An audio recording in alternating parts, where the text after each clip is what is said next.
Ni wakati mzuri ambao Bwana ana neno kwa ajili yetu siku ya leo, na Bwana ana kusudi na maisha yetu kwa ajili ya neno ambalo analiachilia, na si tu kwa ajili yetu, lakini kwa ajili ya taifa letu, kwa ajili ya vizazi vyetu. Maana yeye ni Mungu ambaye kila mahali ametuweka, kila mahali ametupanda, ametuweka kwa kusudi maalum. Bwana Yesu asifiwe sana. Na mimi niko hapa kukuambia katika jina la Yesu, as long as uko hai leo, kusudi la Mungu aliloliachilia kwenye maisha yako, ajili yako, kwa ajili ya taifa la Tanzania, kwa ajili ya eneo lolote lile ambako umepandwa, litakuja na litatokea katika jina la Yesu Kristo aliye hai. Kama kuna mtu ananiamini na anaamini neno la Bwana, sema amen. Asubuhi ya leo tutaenda kuangalia ujumbe ambao unasema Mungu wa rehema nyingi. Mungu wa rehema nyingi. Mungu wa rehema nyingi. Na huyu Mungu wa rehema nyingi, kwa kifupi, kuna jina ambalo anaitwa, na ili jina kwa Kiebrania anaitwa El Rachum. El Rachum. Mwambie mwenzio El Rachum. Mungu wa rehema nyingi. Kama vile ambavyo tumemjua au tumezijua tabia za Mungu kwa namna alivyojifunua katika maeneo mbalimbali na akaitwa majina mbalimbali, akiwa katika kujifunua katika maisha ya mtu. Na kuna namna muhimu sana ambayo anajifunua kwenye maisha yetu kwenye eneo la rehema au huruma kwa wanadamu. Na anapojifunua kwenye hili eneo wanaita El Rachum. Nadhani tunafahamu majina mbalimbali ya Mungu. Bwana Yesu asifiwe sana. Kuna El Roi, Mungu anayetuona, Mungu anayetutazama. Kuna El Shaddai, Mungu mtoshelevu. Kuna El Elohim, Mungu mwenye ukuu. Kuna Adonai, tulikuwa tunaimba hapa, the master, si ndio? Bwana, master. Kuna majina mengi ya Mungu ambayo yanatajwa kwenye Biblia.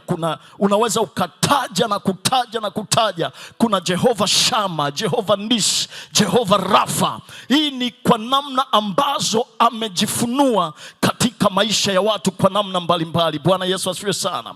Lakini Mungu anapojifunua kwetu kwa rehema nyingi na huruma nyingi zisizokoma kwenye maisha ya mwanadamu, anaitwa El Rachum. Bwana Yesu asifiwe sana. Na leo tutaangalia hapo huruma za Mungu kwa maisha ya mwanadamu. Huyu Mungu mwenye huruma nyingi anajifunuaje katika maisha ya mwanadamu? Haleluya. Maandiko yangu ya msingi kabisa, japo tutakuwa na maandiko mengi kidogo leo, lakini tutakuwa na maandiko kadhaa. Lakini andiko la msingi ambalo nitaanza nalo ni kutoka kitabu kile cha Marko sura ya 10. Marko sura ya 10 kuanzia ule mstari wa 46 mpaka mstari wa 50. Alafu na andiko la pili litakuwa Mathayo sura ya 15 mstari wa 22 hadi 28. Andiko la kwanza ni Marko 10:46 mpaka 50. Na andiko la pili ni Mathayo sura ya 15 mstari wa 22 mpaka 28. Na baadaye tutakuwa na maandiko kadha wa kadha kadiri ambavyo tunazidi kwenda kwenye somo letu asubuhi ya leo. Kama kuna mtu amefika katika kitabu cha Marko sura ya 10, nisikie amina. Biblia inasema Marko 10:46, wakafika Yeriko. Hata alipokuwa akishika njia kutoka Yeriko pamoja na wanafunzi wake na mkutano mkubwa, mwana wa Batimayo yule mwombaji kipofu alikuwa ameketi kando ya njia. Naye aliposikia ya kwamba Yesu Mnazareti, alianza kupaza sauti yake na kusema, Mwana wa Daudi, unirehemu. Kila mtu aseme akapaza sauti. akasema, Mwana wa Daudi, unirehemu. Na wengi wakamkemea ili anyamaze.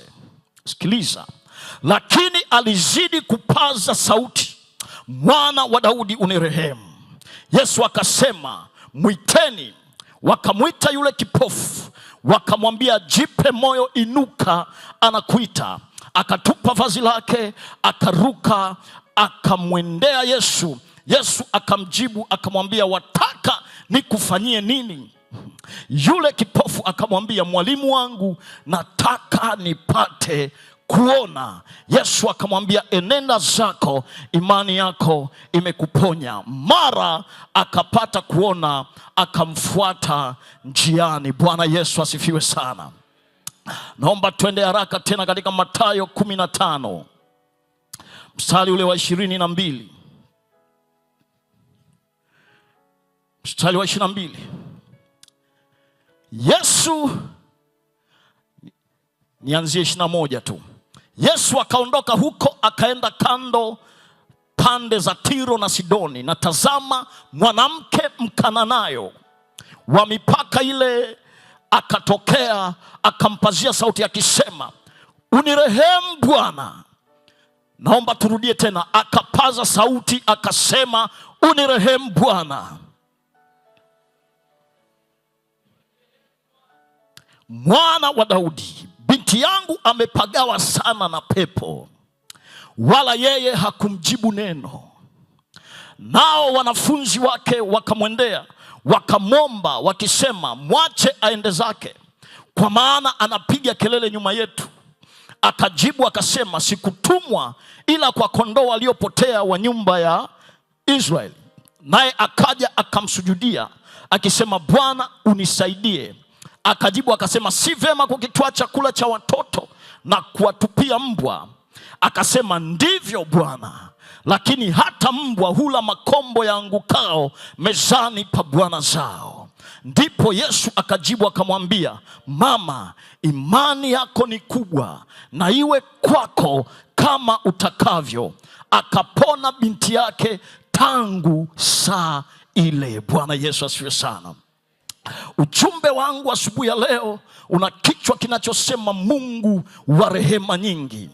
Mungu wa rehema nyingi. Katika za Mungu ziko tabia mbalimbali za Mungu. Tunajua Mungu ni wa upendo. Tunajua Mungu ni Mungu ambaye ni mtakatifu. Tunajua Mungu katika tabia zake kadhaa, lakini kuna tabia moja ambayo ni kubwa sana kwa wanadamu. Na hii tabia ya Mungu kwa wanadamu ndiyo sababu sisi tuko hapa leo. Na hii tabia ya Mungu ambayo ni ya rehema, ni ya huruma kwa wanadamu, ndio imetufanya tuwepo hapa leo. Bwana Yesu asifiwe sana. Wacha niongee kidogo kwa habari ya lile neno El Rachum. Inawezekana tunapoenda huku mbele tusipate muda wa kulizungumzia, alafu limeapia tu kwenye title. Sasa Biblia inasema kwenye kitabu cha Kutoka 34 mstari wa 6, baada ya wana wa Israeli kukaa kwa kipindi kirefu wakimgoja Musa ambaye alikuwa ameenda kuchukua amri 10 za Mungu, na waliachwa chini ya Haruni, wakageuka wakamwacha Mungu wa kweli waliotoka nao Misri, wakachonga ndama. Bwana Yesu asifiwe sana. Wakaanza kuabudu Mungu ndama aliyechongwa. Na walipoabudu yule Mungu ndama aliyechongwa, Mungu anamwambia Musa, angalia, watu wako wamenigeuka, watu wako wameacha njia. Na Musa anashuka, anakuta kuna ibada ya Mungu mwingine inaendelea, na ameshuka akiwa na zile mbao au zile jiwe ambazo zina amri 10 za Mungu. Kwa hasira akafanya nini? Akapasua yule ndama kwa zile amri alizokuwa amepewa na Bwana. Sasa ukisoma huu mstari, naomba uniwekee hapo mstari wa 6. Ndipo Mungu, japokuwa hawa watu wamemwacha, japokuwa hawa watu wamemkosea, japokuwa hawa watu wamemsahau, japokuwa hawa watu wameiacha njia ambayo wametoka nayo, lakini kwa sababu bado Mungu ana mpango wa kuendelea kutembea nao. El Rachum anashuka kwa rehema nyingi, anawapa nafasi ya pili tena. Musa anapanda mlimani ili kuchukua zile amri 10 za Mungu kwa mara nyingine. Bwana Yesu asifiwe sana. Bwana akapita mbele yake, akatazama. Bwana Mungu mwingi wa huruma, El Rachum, Mungu mwingi wa huruma, mwenye fadhili, si mwepesi wa hasira, ni mwingi wa rehema na kweli. Bwana Yesu asifiwe sana. Mwingi wa rehema na kweli, Mungu mwenye huruma nyingi akaingilia kati, akawahurumia hawa watu. El Rachum akawahurumia hawa watu. Musa akarudi kwa mara nyingine kwenda kutengeneza zile amri 10 za Mungu kwa ajili ya kuliongoza taifa la Bwana aliye hai.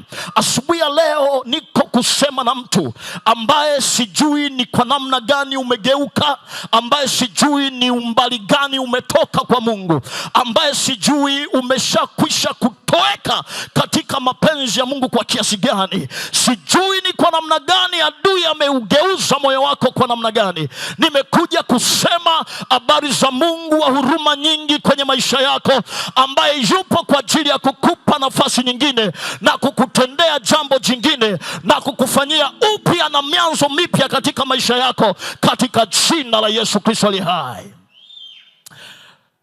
Wana wa Israeli walimkosea, wakakosea, lakini Mungu huyu akashuka kwao, akawapa nafasi nyingine. Bwana Yesu asifiwe sana. Katika maandiko tuliyosoma yanatupa watu wenye sura 2 tofauti. Mtu wa kwanza ni Batimayo, mwana wa Timayo, ambaye alikuwa ni kipofu, na si kipofu tu, alikuwa ni omba. Anaomba barabarani, anahitaji chakula, na alikuwa amekaa kwenye hiyo njia kwa muda akiomba. Alikuwa amekaa mahali pale pa uhitaji wake kwa muda mrefu. Lakini siku moja akiwa ameketi mahali pa kuomba, Yesu Mnazareti akapita.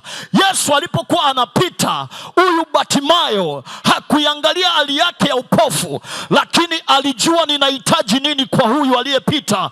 Akapiga kelele akasema, Yesu, ninachohitaji unirehemu.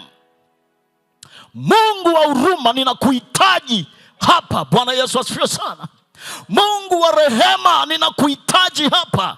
Ninahitaji rehema zako. Ninahitaji rehema zako. Wakajaribu kumzuia, wakamvunja moyo, wakasema hawezi kukusikia. Akapaza sauti akasema, ninahitaji rehema.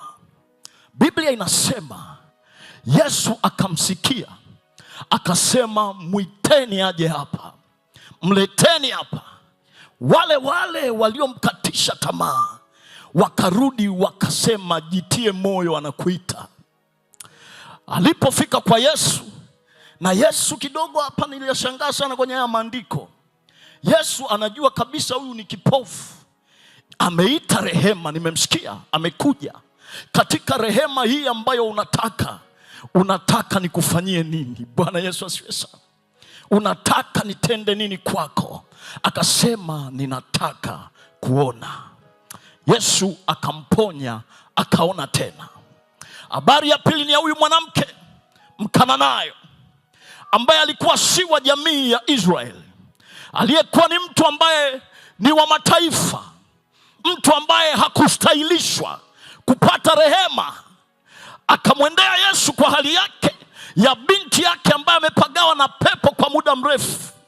Na alipokuwa ameenda mbele za Yesu, alikuwa anaita rehema, anasema, Yesu unirehemu, Yesu unihurumie, Yesu muhurumie binti yangu, Yesu nihurumie mimi.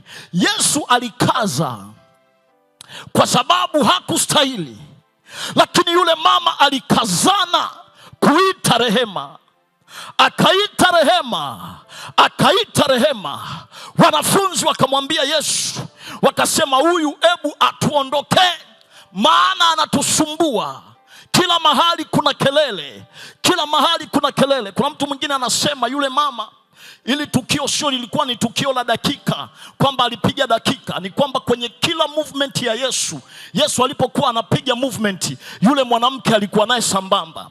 Kama Yesu alienda, tuchukulie ni Goba, mwanamke alikuwa naye Goba. Tabata alikuwa naye Tabata. Sijui wapi huko, kila anakwenda Yesu akikaa anajipenyeza, sauti yake isikike, Yesu nihurumie, mhurumie mwanangu uniponye, Yesu nihurumie. Wakaona kelele zimekuwa nyingi. Kuna mtu nimekuja kusema naye jioni ya leo, asubuhi hii ya leo, na majira haya ya siku ya leo, ambaye ndani ya moyo wake ana kelele moja anayoiita mbele za Bwana. Anasema, Yesu, kwenye hili ninataka huruma yako. Yesu, kwenye tabu hii ninataka huruma yako.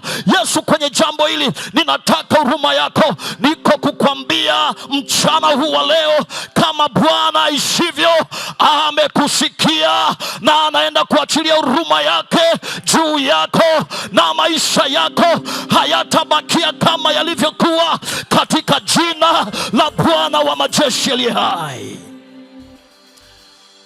Kabosa Mariana, mwanamke alikazana akasema, Yesu, hapa ninachotaka ni huruma, hapa ninachotaka ni huruma yako.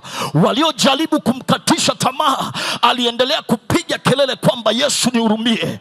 Ndipo Yesu anamwambia, sikiliza, hata chakula kizuri ambacho ni cha watoto huwezi ukawapa nguruwe. Yalikuwa ni maneno ya kukatisha tamaa. Huwezi ukawapa mbwa, huwezi ukawapa mbwa. Yalikuwa ni maneno ya kuumiza, yalikuwa ni maneno magumu. Lakini akasema, Bwana, kwa sababu nachotaka ni huruma zako. Akainama, sikiliza, Biblia inasema akasujudu miguuni, akasema, sikiliza, kuna siku mbwa huwa wanakula kutoka miguuni kwa mabwana zao. Kuna siku mbwa huwa wanakula kutoka kwa mabwana zao yale makombo yaliyobaki. Leo hata kama ni makombo, ili mradi anatoka kwako Bwana, ninataka rehema zako, ninataka unihurumie. Ndipo Yesu akamwambia, mwanamke, imani yako imekuponya.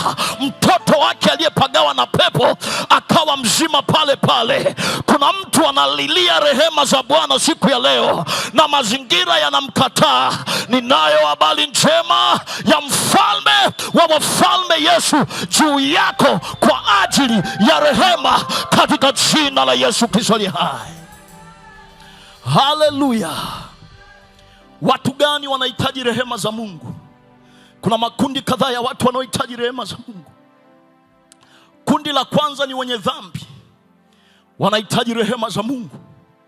Walioharibika mioyo, wenye dhambi walioharibika mioyo, waovu.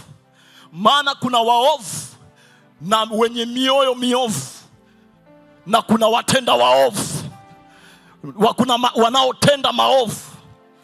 Kuna watu wanajipata wametenda maovu, hawa wanahitaji huruma za Bwana.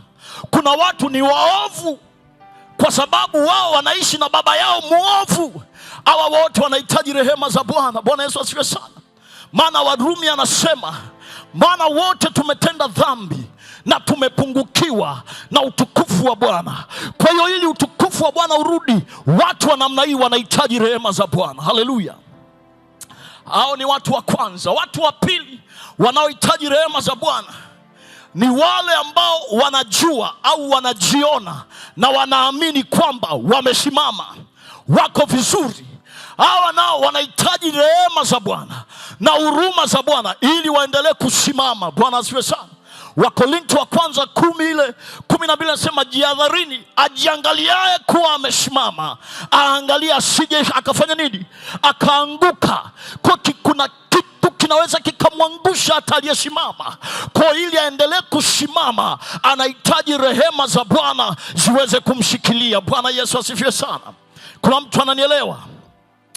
Watu watatu wanaohitaji rehema za Mungu ni wale watu ambao wanajitahidi kusimama au wanajaribu, lakini wanashindwa kuendelea. Wanachoka haraka, wanachoka mapema, hawana ujasiri wa kusimama. Hao wanahitaji rehema za Bwana ili kusimama. Bwana asifiwe sana. Alafu watu wanne wanaohitaji rehema za Bwana na wanaohitaji huruma za Bwana ni wale waliojeruhiwa na watu au na maisha au na mifumo ya kidunia. Bwana Yesu asifiwe sana. Waliojeruhiwa na watu. Hapa ninataja aina za watu kabla sijaenda kuingia kwenye kiini na kuhitimisha ujumbe wangu siku ya leo. Watu hao wanahitaji huruma za Bwana, walioumizwa na kujeruhiwa na watu. Hapa wacha niseme kidogo. Watu wanaumizwa na watu. Watu hawaumizwi na wanyama na vitu vingine. Asilimia kubwa wanaotesa maisha ya watu ni watu. Wengine ni uliowapenda. Unajua, tunapoongea kwenye mazingira yetu sisi hapa ya Kiafrika, tofauti na wengine labda ambao wameinteract na wazungu, tunapozungumzia wachawi wanafikiri ni kitu cha kuimagine fulani. Wachawi ni ulimwengu fulani mwingine. Lakini huku Afrika na Bongo hii unakuta mchawi ni shangazi yako, ndio anayekuroga. Dada wa kazi ni mchawi, analea watoto wako. Na kuna mwingine kabisa mama yake mzazi ndio anamloga mtoto. Umekutana na hao watu. Kwa sababu gani? Hawa ni watu ambao wanaojua kuumiza maisha ya watu. Kwa hiyo watu wote walioumizwa na watu wanahitaji huruma za Mungu ili waweze kupata pumziko. Maana maandiko yanasema, njooni kwangu ninyi nyote mnaolemewa na kusumbuka na mizigo, nami nitawapumzisha. Bwana Yesu asifiwe sana. Nitawapa pumziko. Kwa hiyo kuna watu ambao wanaonewa na watu, wanaumizwa na watu, wanaumizwa, wanandoa wanaumizwa na wenzi wao. Mke anakuumiza, mke ni mwiba, mume ni changamoto, mambo hayaeleweki. Nataka nikwambie unahitaji rehema za Mungu ili uweze kuvuka hapo ulipo katika jina la Yesu Kristo aliye hai. Wale wote ambao ni wagonjwa, wanaoteswa na magonjwa, wanaoteswa na maumivu ya moyo, wanahitaji huruma za Mungu ili wawe sawa. Bwana asifiwe sana. Alafu watu wa kundi la mwisho la watu wanaohitaji rehema za Mungu ni wale ambao ni wenye haki, lakini wanataka kuendelea mbele za Mungu kumjua Mungu wao. Bwana Yesu asifiwe sana. Hawa nao wanahitaji rehema za Mungu, kwa sababu katika kanuni za kimungu, mambo ya Mungu, waga Mungu anafanya vitu, anasema huwa anaviinua vinyonge ili kuwaangusha au kuwaaibisha wenye nguvu. Bwana asifiwe sana. Kuna watu wanaweza kujiona wako mahali, wako kwenye kiwango cha nguvu, wako kwenye haki fulani, wapo kwenye mazingira fulani, lakini mtu wa Mungu, ili uweze kuendelea kukaa na Bwana, unahitaji rehema za Bwana aliye hai. Bwana Yesu asifiwe sana. Kwa hiyo maisha yako yanamhitaji Mungu kuliko kawaida, na ili Mungu aonekane kwako, lazima uweze kumtamani na kumtaka Mungu wa huruma nyingi kwenye maisha yako, ili aweze kukutunza katika jina la Yesu Kristo aliye hai. Bwana Yesu asifiwe sana. Haleluya. Kuna mtu yuko ananielewa hapa? Watu wanaohitaji huruma za Mungu, wenye dhambi, walioharibika mioyo. Kuna watu mioyo imeharibika, mioyo haina tiba, haina dawa. Ni huruma ya Mungu ndio inaweza ikaponya hiyo mioyo.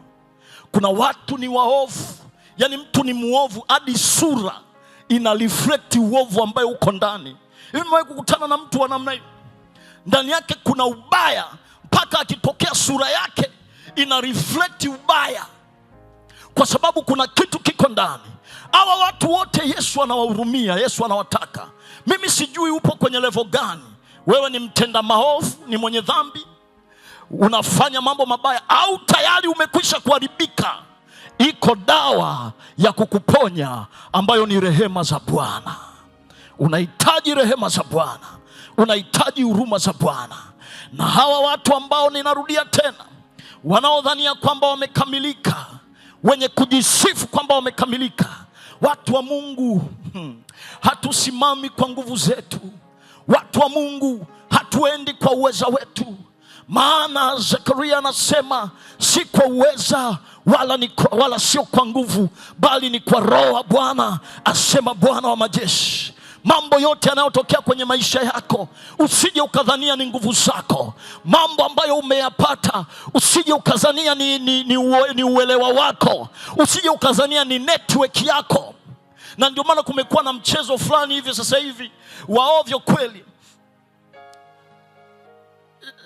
Tuweke hapo ni upime katikati. Sio mbaya sana, sio nzuri sana, yani haieleweki.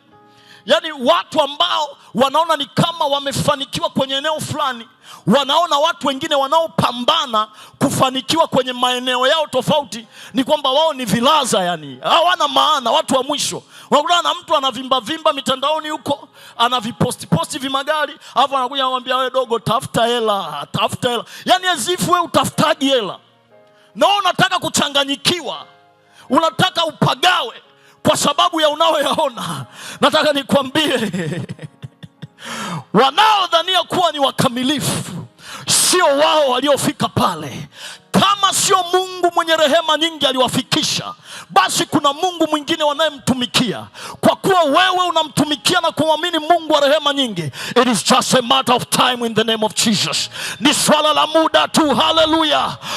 Ukiona kama kuna watu wanajibrag mbele yako, wanakuona una maana, wanakwambia dogo, tafuta hela, mwanaume vimba, sijui nini, waambie sikiliza, nipeni muda. Ninachokifanya kina muda kidogo tu.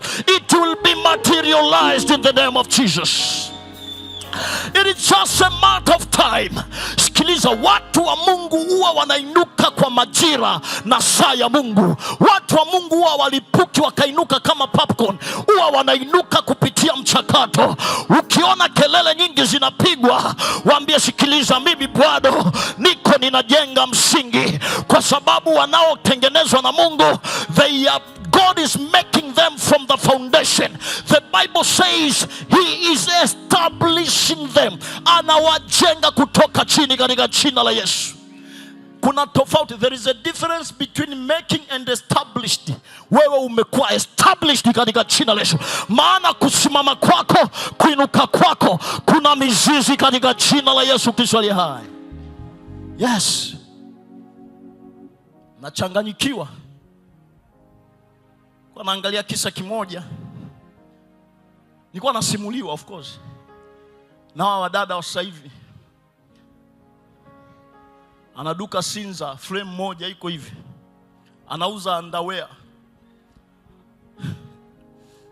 Alafu nje ampaki Range Rover, yani ya 6 million plus.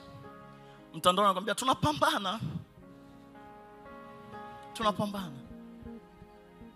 Pambana ni kizazi cha kupambana. Mimi siwaambii msipambane, wala siwafundishi msitafute. Na nasikiliza, kama hautafuti unajijengea hatima mbaya sana. Sijui utakuwa mgeni wa nani. Lakini ninachotaka nikwambie, usichanganyikiwe na wanaodhania kwamba wamesimama lakini hakuna misingi. Lakini tulia mbele za Bwana, mwambie Bwana, ninajua kwa kadiri ninavyopambana na bidii ninayoiweka mbele zako, njia zangu ziko wazi kwako, na nitainuka katika njia zako tu na sio kwa njia nyingine, katika jina la Yesu. Na utamuona Bwana kwenye maisha yako. Haleluya. Unahitaji rehema za Mungu kufika viwango vyovyote vile unavyovitaka vya maisha, na wala uhitaji inspiration ambayo sio biblical inspiration. Sasa nasema, we mwenzetu, hebu tuambie, ni hizi tu underwear na sidilia tunazoziona? Tuambie kuna siri gani? Anawaambia maisha yana siri. Sijui kama niliwahi kushare. Mtu mmoja, dada mmoja, daktari. Sio daktari, mwanasheria. Mwanasheria. Hii mambo ya pambana, komaa. Alikutana na mganga Instagram. Unajua waganga sasa hivi wako advanced, wako Instagram. Sawa sawa. Hamjawaona? Mimi kama mjaona mje niwape peji zao. Siku moja niliingia TikTok nikakuta kuna mganga yuko pale anapiga manyanga TikTok. Nikamwandikia Yesu anakupenda. Nilitukanwa. Akaniambia unaletea habari za Yesu wako, sina wewe ufungue kilinge chako TikTok. Asa utuache na vilinge vyetu na wewe fungua kilinge chako. Wanaokufuata wakufuate na wanaotufuata waache watufuate. Alinishushia siku ile. Niliondoka, nikaona nisijibishane naye, nikatoka kwenye live yake. Sasa akasema alikutana na mganga Instagram. Lengo aolewe, awe na mume, na alikuwa naye mchumba. Sasa yule mchumba kuna namna Mungu alikuwa amemuinua, ana hela ila bahili. Sawa sawa. Kwa hiyo akawa anataka apate dawa, she's a lawyer, apate dawa ya kumlainisha au anampa hela. Kwa akaenda kwa yule mganga akampa dawa, akafanya alivyofanya. Kilichotokea akaachwa. Umesikia? Alivyoachwa akarudi kwa yule mganga. Yule mganga akamwambia, basi huyu mtu mizimu ya kwao ni mikali, kwa acha nikupeleke kwa mganga ambaye ni zaidi yangu, Manzese. Yule dada anasema, mchungaji, unavyoniona nilivalishwa nguo nyeupe, niliogeshwa njia panda saa 7 mchana. Manzese, mtu wa Mungu, unajua Manzese ilivyo na population ile, saa 7 mchana. Sababu jamaa na uchumi, ila binti anataka azivute. Nikatisha hiyo story ni kwamba alijikuta anatoka kwa mganga wa ranki hii anaenda kwa mganga wa ranki nyingine, anapandishwa level, akajikuta ameanza kutamani yeye kuwa mchawi. This is a true story, sio hadithi. Sasa amefika mahali mambo yake na kazi zake haziendi, vitu vimeharibika. Anasema, before nilikuwa ninaenda vizuri, lakini naona ni kama kibali hakipo. Hakuna mahali wananitaka, yule mwanaume kaniacha, mimi sielewi. Kwa nimeanza kutafuta msaada wa maombi. Tulipoomba naye Bwana akamfungua. Haleluya. Na Bwana alipomfungua, Bwana amempa kazi. Yuko sehemu huko anafanya kazi sehemu nyingine, na ile uchumba alishacha na ule uchawi ulishaisha katika jina la Yesu. Unajua sababu ni nini? Na wapushi watu ni shuhuda za wapambanaji ambao wanawaambia, binti pambana, mwanaume atunzwi tu kwa maneno. Si wanakupa mafundisho ya ovyo, wanakupa elimu mbovu. Nataka nikwambie, inahitaji rehema za Mungu kuwa na ndoa iliyosimama. Inahitaji rehema za Mungu kuwa na uchumba mzuri wa kukupelekea kwenye ndoa. Inahitaji rehema za Mungu kupata yaliyo mapenzi ya Mungu katika maisha yako. Kwa hiyo usije ukachanganyikiwa na wale ambao wanajiona wamesimama, ukadhani wamesimama kwa nguvu zao. Nataka nikwambie, yupo Mungu ambaye huwa anawainua na kuwasimamisha watu. Wote ambao wanajiona wamesimama na wanadhani wamesimama, waangalie wasianguke, kwa sababu rehema ya Mungu iko juu yao. Haleluya. Hili neno el rachum, kuna neno pale rachum. Rachum huwa ina tafsiri ya kina kama tumbo la uzazi la mwanamke, ambalo lina tabia ya kutunza, kulea, kukuza na kuzalisha mtoto. Bwana Yesu asifiwe sana. Tumbo linapokea, linalea, linatunza, linakuza, linazalisha. Kwa hiyo rehema za Mungu zinafananishwa kwa sura hiyo, kwamba kitu cha Mungu kwako kinatokea, kinatunzwa, kinakuzwa, kinapitishiwa mchakato, alafu wakati ukifika ndipo unaona matokeo na baraka ambayo umekuwa umeingoja. Bwana Yesu asifiwe sana. Kwa rehema za Mungu ili zitokee kwenye maisha yako na matokeo ya Mungu kutembea kwenye maisha yako, huwa yanachukua mchakato kama vile mtoto anavyokaa kwenye tumbo la mama mjamzito. Halo, watu wa Mungu, wangapi wanaamini hapa kwamba tuliosimama wote hapa au tulioko hapa tupo hapa kwa rehema za mama zetu? Wangapi wanaamini hivyo? Tuko hapa kwa sababu mama zetu walituhurumia, walitutekea, walitulisha vizuri tumboni. Wangapi wanaamini? Narudia tena, wewe hapa ambaye uko hai sasa hivi, unaamini kwamba mama yako angefanya abortion usingekuwepo hapa? Kwa hiyo uko hapa kwa sababu mama yako alifanya nini? Aliamua kukubeba. Sio, mnanielewa? Haijalishi mazingira ya baba yako, sijui alipotelea wapi, sijui hiyo mimba iliingilia wapi, lakini huyo mama aliamua kwamba no, mimi nitambeba huyu mpaka mwisho. Ndio maana uko hapa. Sio, kuna mtu ananielewa? Naona watu wametoa macho. Sijui nitumie lugha gani, Kiingereza? Wazazi wetu, mama zetu wangeamua kufanya ubaya tukiwa tumboni, tusingekuwepo, usingekuwepo, ungekuwa umeharibika. Ukiacha yale mambo ambayo yanatokeaga ya kibiolojia, michakato ile ambayo inatokea kwamba kuna shida, mtoto anakuwa hayupo na vitu kama hivyo, lakini huwa inachukua bidii na huruma ya mama kwamba wewe uwepo pia. Haleluya. Fikiria pua yake inavyoharibika.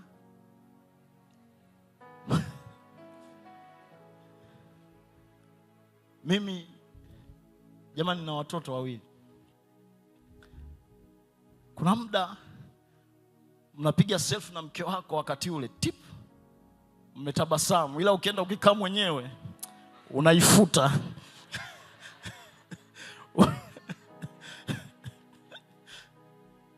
Una delete. Ni kwa sababu gani? Kuna kitu kimebebwa. Ni kweli kimeleta mabadiliko, kimeleta shida, lakini kuna kitu kinachotarajiwa, lazima kitunzwe, lazima kilishwe, lazima kilelewe. Ndivyo huruma ya Mungu ambayo huwa inakuwa ina kazi ya kututunza, kutuendeleza mpaka kufika mahali tunakuwa sawa sawa. Bwana Yesu asifiwe sana. Kama angechoka wakati ule wa mateke yale ya usiku, kuna muda umelala, unakuta mwenzako amekaa, kwa inabidi umchungulie hivi, huyu amekaa anafanya nini? Anajua mwenyewe anachotafakari. Tusiende huko mbali, tubaki kwenye huruma za Bwana. Kwa hilo neno linatumika kuionyesha namna gani huruma ya Mungu inaweza ikambeba mtu na kumtunza na kumtegemeza. Bwana Yesu asifiwe sana. Eneo la mwisho ambalo natamani niongee leo, alafu twende kuomba, ni namna gani viwango vya huruma ya Mungu hudhihirishwa kwetu. Mungu hujifunua kwa viwango vya huruma, kwa viwango tofauti tofauti. Mungu hujifunua kwetu kwa kutuhurumia kwa viwango tofauti tofauti. Kwa kuna viwango vya huruma ya Mungu kwetu. Viwango vya huruma ya Mungu kwetu. Kiwango cha kwanza cha huruma ya Mungu kwetu ni msamaha. Bwana Yesu asifiwe sana. Ni msamaha. Tungali wenye dhambi, alitupenda akatusamehe. Bwana Yesu asifiwe sana. Msamaha wa Yesu Kristo ni kiwango cha juu sana ambacho watu tuliokuwa tunastahili adhabu ya mauti, lakini Yesu akaona ni vyema aachilie msamaha wake na kutuponya, kututoa kwenye mateso. Ni kwa sababu gani? Ametuhurumia. Bwana asifiwe sana. Nashangazwa na rehema zako. Yesu, asante kwa. Let's sing. Nashangazwa, nashangazwa na rehema. Sing loud. Yesu, Yesu, asante. I'm amazed, I'm amazed how you show me mercy. Chineke mo, thank you for your mercy. Lord, I'm amazed, I'm amazed how you show me.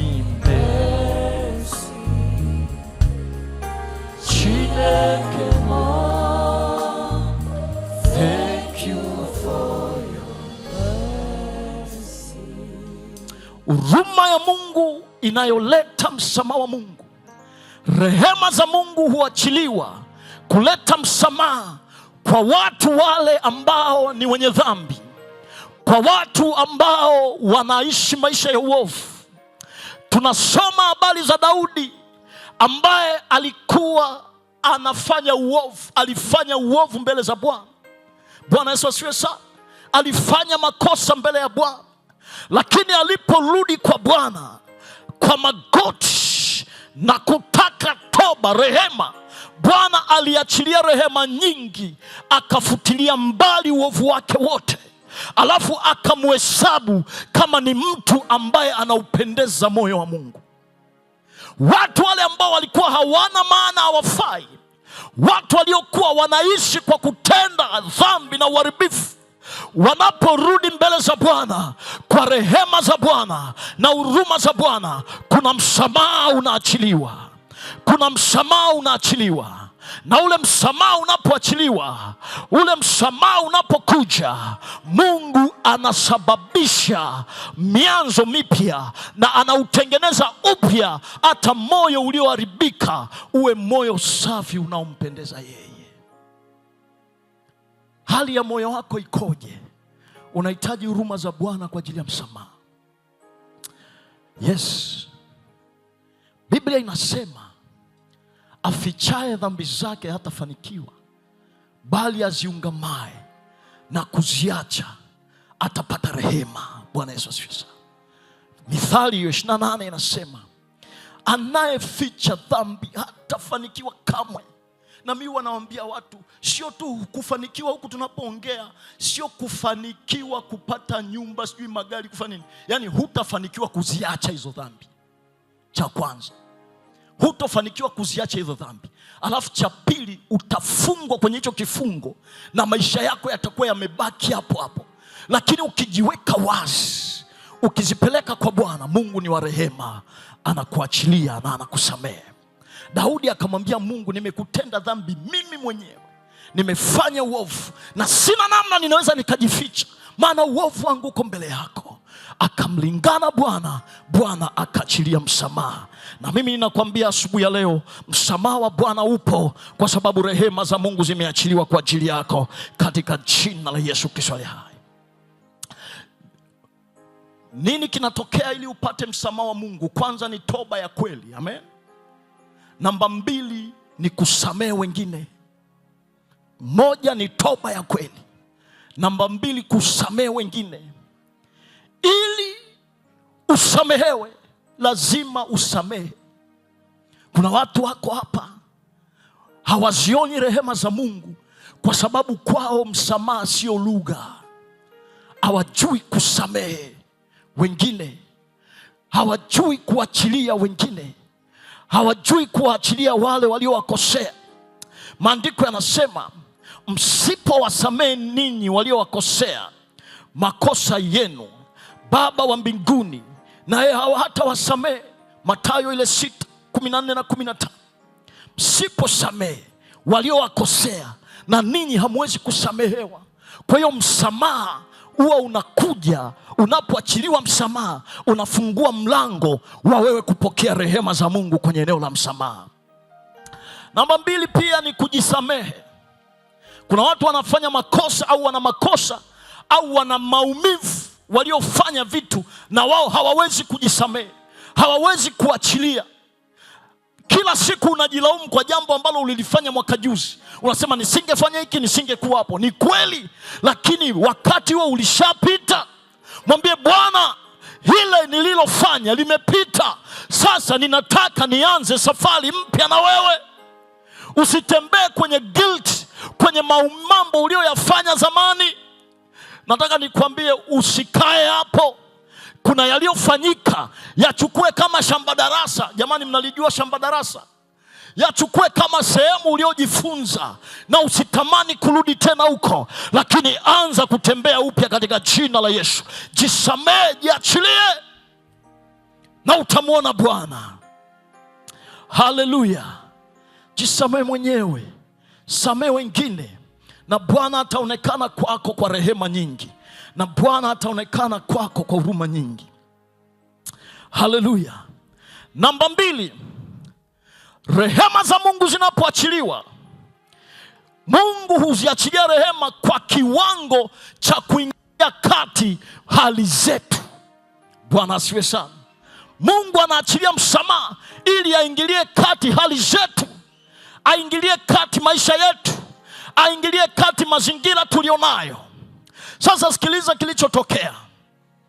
Batimayo yule mwombaji kipofu yupo kwenye hali ambayo ni ngumu kwa muda mrefu. Yupo kwenye mazingira ambayo ni magumu sana ya kuomba msaada kila siku. Lakini siku moja anasikia Yesu anapita, alafu anataka msaada kutoka kwa Yesu. Haleluya. Na huu msaada anapotaka, anapiga kelele kuutaka. Wacha nikwambie hichi kitu, mtu wa Mungu, rehema za Mungu zipo, lakini ni lazima uziite kwenye maisha yako. Lazima uziite, lazima uzitake. Sio kuna watu wanazitaka rehema za Bwana mchana wa leo. Kama kuna mtu, hebu inua mkono wako juu. Lazima uzitake. Zimeachiliwa, lazima usitake. Usipozitaka hazitakuja, ila zipo. Kwa hiyo Batimayo anasema, kwa hali hii nilionayo, kwa hali hii ambayo ninapitia, Yesu ninataka unirehemu.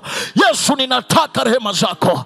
Kwa lugha nyingine, Yesu ingilia kati hali yangu. Yesu ingilia kati mazingira yangu. Yesu ingilia kati. Na unapoingilia kati, usinyamaze kimya, fanya kitu katika jina la Yesu. Ndipo Bwana anamwambia, hebu mleteni huyu mtu. Waliojaribu kumzuia wanamwambia, moyo anakuita. Anafika kwa Yesu, anamwambia, unataka nikutendee nini? Maana umetaka rehema. Ukiita rehema za Bwana ziingilie kati mazingira yako, Yesu atakuja na atasema, mwanangu, unataka nikutendee nini? Maana umeniita mimi Mungu wa rehema. Niko kusema na mtu hapa ambaye yupo kwenye wakati mgumu, ambaye yupo kwenye mazingira magumu. Kazini kwako kuna ugumu, wameinuka watu kukupinga. Nyumbani kwako kuna ugumu, vimeinuka vitu kuzuia.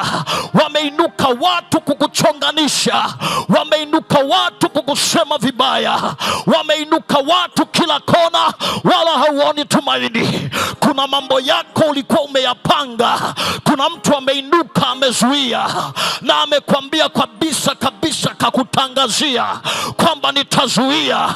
Niko hapa kusema na wewe katika jina la Yesu Kristo aliye hai. Ikiwa kwa rehema tu za Mungu Batimayo aliyekuwa kipofu aliona tena, kwa rehema hizo hizo za Mungu ataingilia kati hali yako katika jina la Yesu, na hautabakia ulivyo katika jina la Yesu, na Bwana atafanya jambo jipya katika jina la Yesu. Niko kulitamka jambo jipya kwenye maisha yako. Mungu aingilie kati hali yako. Sijui ni maneno ya mtu gani ambayo yamekukwamisha mahali. Sijui ni historia gani imekukwamisha mahali. Rehema za Mungu zinaposhuka, zinaingilia kati hali yako, na hali yako inabadilika. Haleluya. Historia ilimzuia mwanamke Mkananayo asipate msaada wa binti yake kutoka kwenye hali ya mapepo. Historia ilimzuia, historia ilimkataa, lakini alipokaza kuita rehema za Bwana, Yesu akamkubali katika jina la Yesu. Haijalishi ni historia imekukataa, ninazo habari za Mungu wa rehema ambaye anawakubali watu wake, na mchana huu yupo katika jina la Yesu kuachilia hizo huruma zake na rehema zake kwenye maisha yako. Kama kuna mtu mmoja ananielewa, sema amina. Yesu aingilie kati maisha yako katika jina la Yesu. Yesu akiingilia kati maisha yako kwa rehema zake, huwa anarejesha yote yaliyoibiwa na adui, yarejeshwe katika jina la Yesu, maana huruma za Bwana ziko juu yako. Yesu akiingilia kati maisha ya mtu, huwa anampa kibali. Aliyekuwa hana kibali anampa kibali, huwa anarejesha kibali. Aliyeibiwa kibali, huwa kibali kinarudishwa katika jina la Yesu. Alafu huwa anatunza kibali, maana yeye ni Mungu mkuu, na kutamkia katika jina la Yesu utunzwe kwa nguvu za Bwana siku ya leo katika jina la Yesu. Jambo langu la mwisho, point namba 3, rehema za Mungu zinatufanya tudumu katika uwepo wa Bwana, zinatufanya tudumu nyumbani mwa Bwana. Haleluya! Rehema za Mungu zinapoitwa huwa zinatuvuta uweponi mwa Bwana. Oh, shakaparanama, uweponi mwako nikae. Wow. Uweponi nikae milele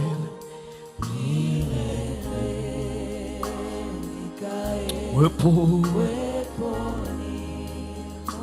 milele.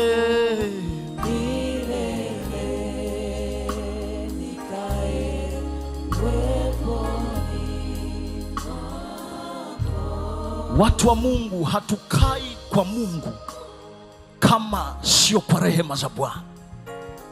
Bwana Yesu asifiwe sana. Soma Zaburi 23 ile mstari wa 6. Tuweke hapo. Goodness and mercy shall follow me all the days of my life, and I'll dwell in the house of God. Hakuna dwelling, hakuna kukaa kama hujatanguliwa na rehema za Bwana. Hakika wema nazo fadhili zitanifuata siku zote za maisha yangu, nami nitakaa nyumbani mwa Bwana milele.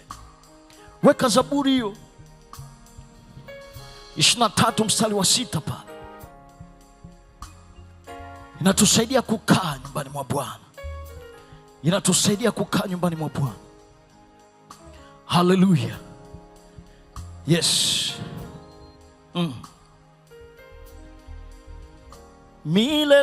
Milele nikae weponi mwa milele.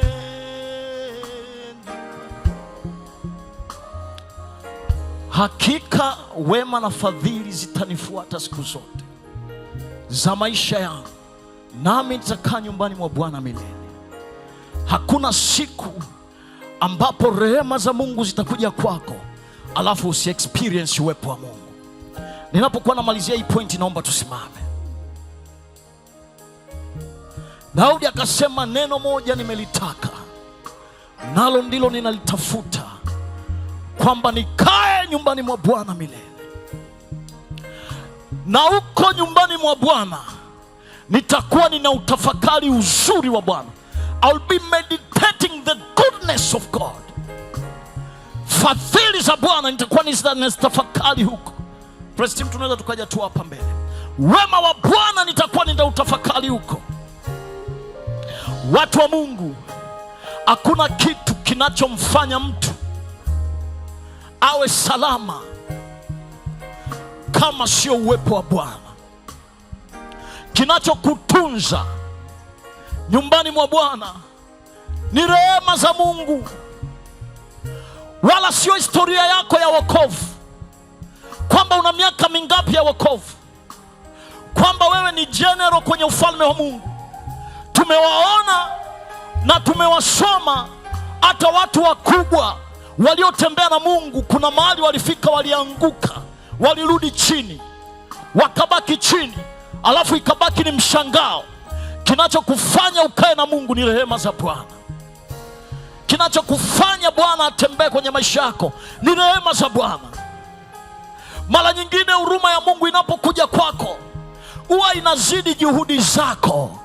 Anakutegemeza kwenye juhudi zako. Kuna vitu Mungu akiachilia rehema yake na ukaita rehema zake zikakutunza uweponi mwake, kuna maombi mengine wala hautahitaji kuyafanya, wala kuna mambo hauta struggle kuyafanya.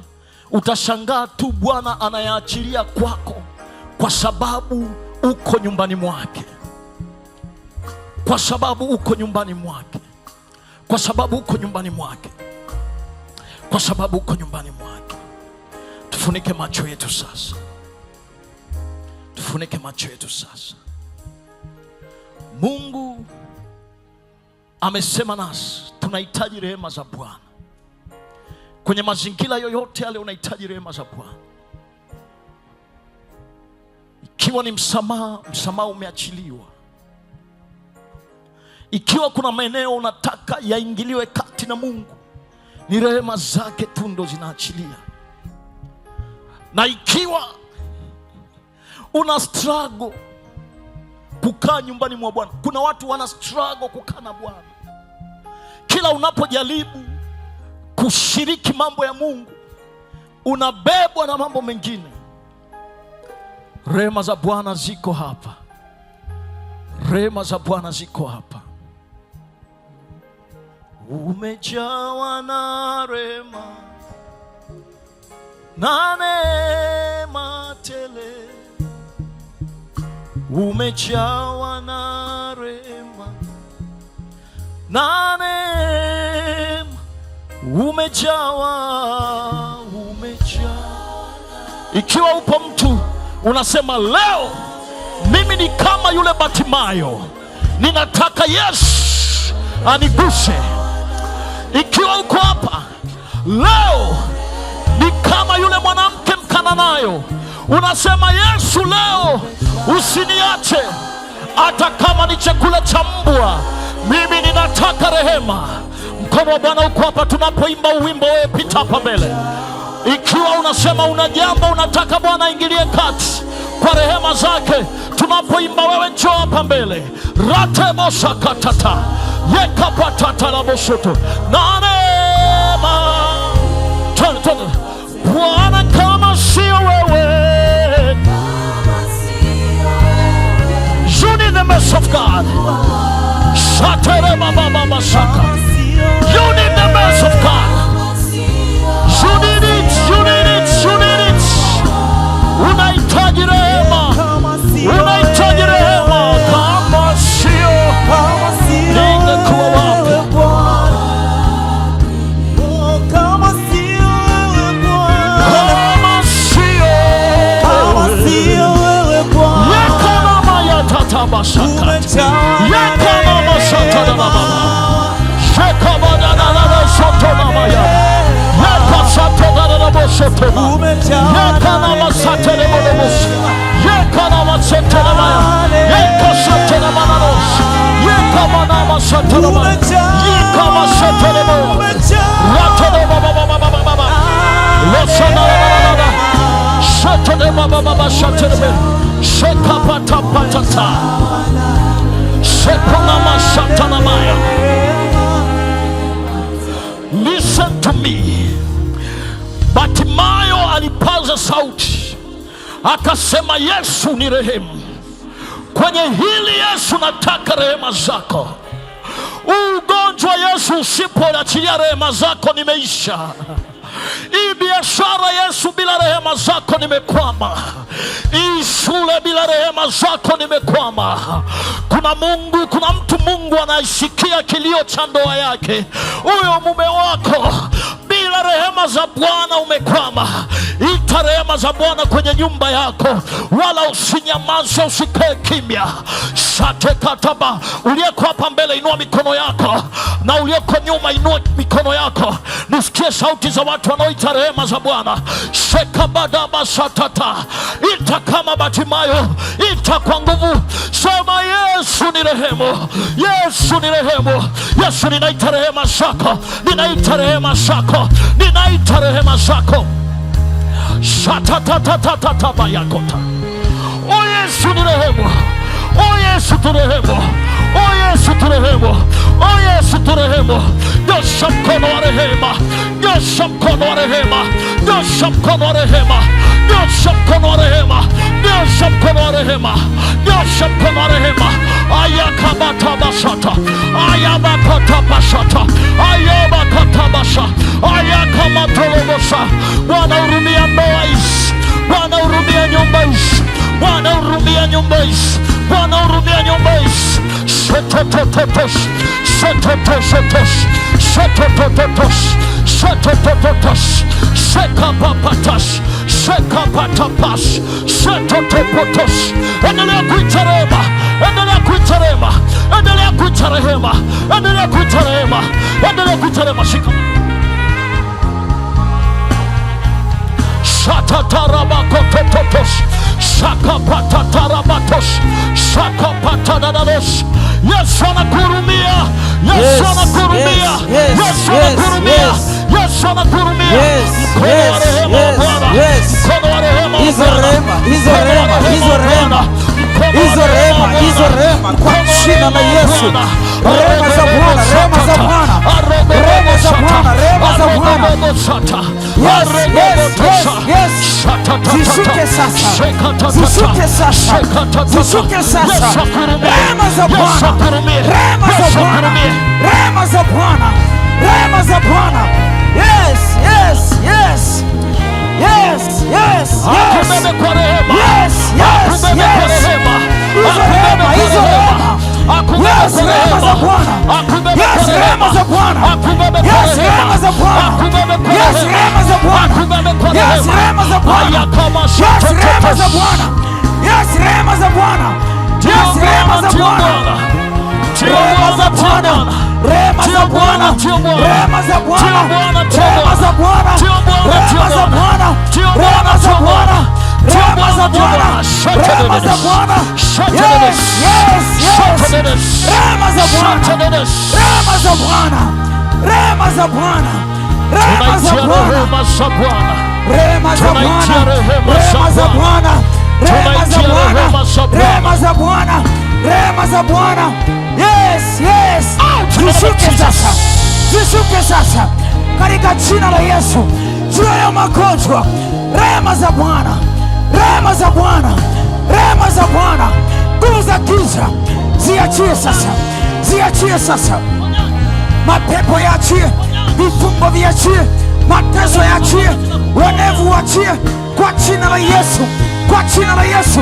Rehema za Bwana, rehema za Bwana, kwa jina la Yesu. Rehema za Bwana, rehema za Bwana, rehema za Bwana, rehema za Bwana. Anashuka, anashuka, anashuka, anashuka, anashuka, anashuka kwenye ugonjwa, anashuka kwenye uwindaji, anashuka.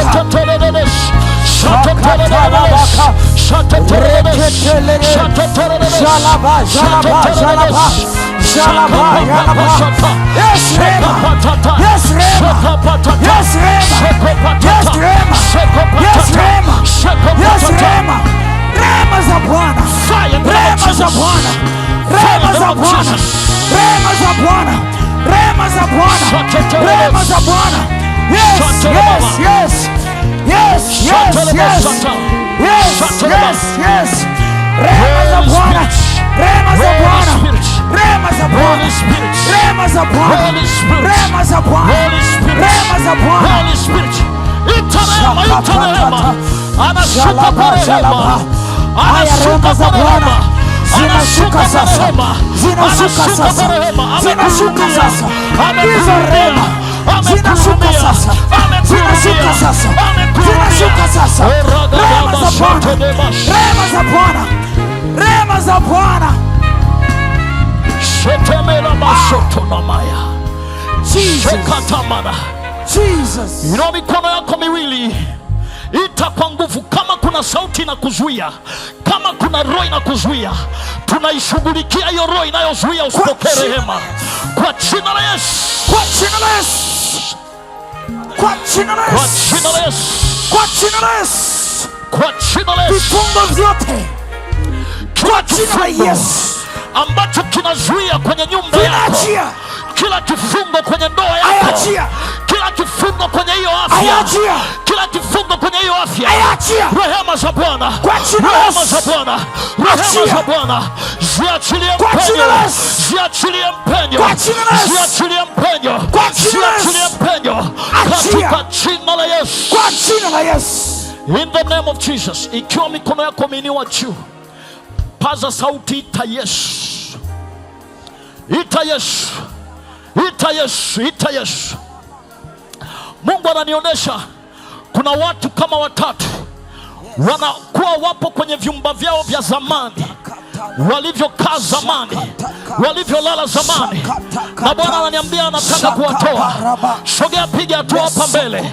Rehema za Bwana zinakutoa, rehema za Bwana zinakutoa. Usiku wako unageuka, asubuhi yako inakuja. Ikiwa uko, sogea hapa mbele, sogea hapa mbele kwa jina la Yesu. Bwana anakwamisha utesi. Sogea wewe ambaye ninasema kuna mahali upo kwenye vyumba vya zamani, na kuna muda ulilala ukaota umelala kwenye chumba kichafu, na ukawa unajiuliza hichi chumba uchafu umetoka wapi? Rehema za Bwana zimekutazama. Come forward, the Spirit of God want to touch. Rabakosha matenemaya, rabakosha tanaya. Wengine wote inua mikono juu, piga kelele, sema Yesu mwana wa Daudi, Yesu mwana wa Daudi, leo ninaita rehema zako, unirehemu. Wewe sema tu unirehemu. Kuna mapepo yanaachia unaposema, kuna vikwazo vinaachia unaposema. Sema Yesu mwana wa Daudi, unirehemu leo, unirehemu leo. Kuna ugonjwa unaondoka, kuna magonjwa yanaondoka. Ita tena, Yesu mwana wa Daudi, unirehemu leo, unirehemu leo. Aya, anza kuita rehema za Bwana mwenyewe. Ita, mwambie Bwana, kuna mahali nimekwama, kuna mahali kampuni yangu inakwama, kuna mahali ofisi yangu inakwama. Kwa jina la Yesu, ninakujia kwa mamlaka ya Yesu, nakujia kwa mamlaka ya Yesu, kwa mamlaka ya Yesu. Tomoka.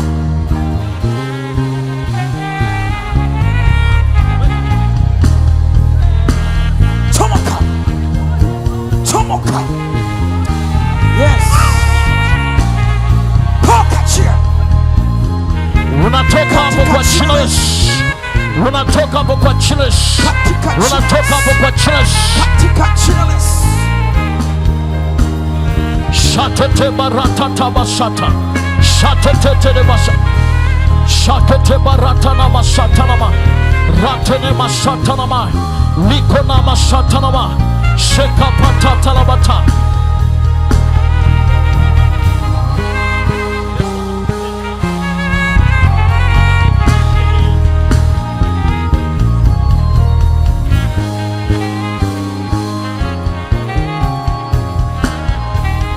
Huruma za Bwana ziko juu yako. Wewe roho, toka chia. toka ulikojificha. Chomoka. Chomoka kwa jina la Yesu. Toka kwa jina la Yesu. Ninakuamrisha, toka chia. piga kelele na uondoke. Hii sio nyumba yako. Hii sio nyumba nyumba yako. Hii sio nyumba yako. Kimbia. Kimbia. Kimbia.